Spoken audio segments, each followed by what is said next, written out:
నమస్కారం, నా పేరు శ్రీలేఖ. వెల్కమ్ టు సిజార్ టీవీ. తాజా వార్తలు విషయానికి వస్తే, కాపు ఉద్యమ నేత ముద్రగడ కీలక వ్యాఖ్యలు చేశారు. చంద్రబాబు పవన్ను టార్గెట్ చేశారు. తాను వైసీపీ వ్యవస్థాపకులో ఒకడినని చెప్పుకొచ్చారు. జగన్ను సీఎం చేసేందుకు తాను ప్రయత్నం చేస్తానని స్పష్టం చేశారు. పార్టీ ఏ బాధ్యత ఇచ్చినా నిర్వర్తిస్తానని, పోటీ చేయమంటే సిద్ధమని వెల్లడించారు. తనను అవమానించేలా సోషల్ మీడియాలో పోస్టింగ్స్ చేస్తున్నారని, ఇక సహించేది లేదని హెచ్చరించారు. కాపు జాతిని అవమానించినప్పుడు పవన్ ఎక్కడున్నారని ప్రశ్నించారు. తాజాగా వైసీపీలో చేరిన ముద్రగడ తన లక్ష్యాన్ని స్పష్టం చేశారు. తమ కుటుంబానికి రాజకీయంగా ఎంతో చరిత్ర ఉందన్నారు. తన పైన సోషల్ మీడియాలో తప్పుడు రాతలు రాస్తున్నారని మండిపడ్డారు. తాను రాజకీయాల్లోకి రావటానికి కాపులు కారణం కాదన్నారు. తాను బేషరతుగానే వైసీపీలో చేరానని వెల్లడించారు.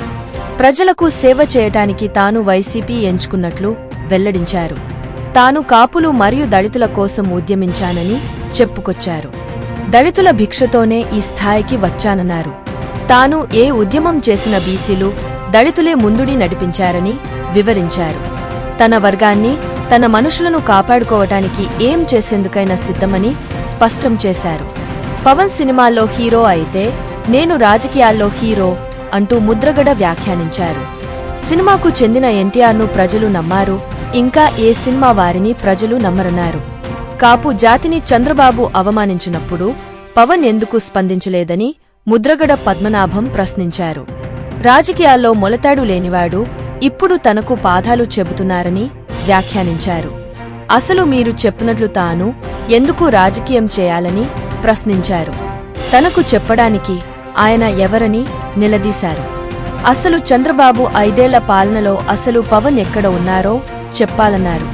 కాపు జాతిని అవమానించినప్పుడు పవన్ ఎందుకు స్పందించలేదని వ్యాఖ్యానించారు.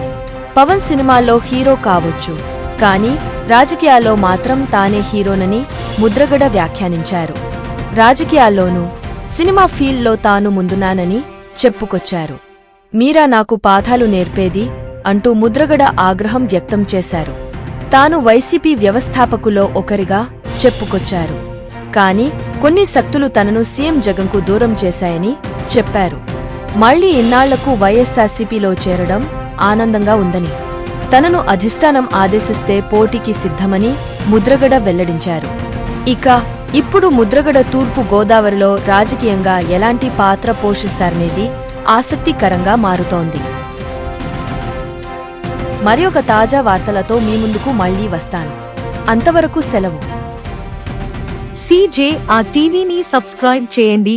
ఈ వీడియోను లైక్ చేయడం మరియు షేర్ చేయడం మర్చిపోవద్దు.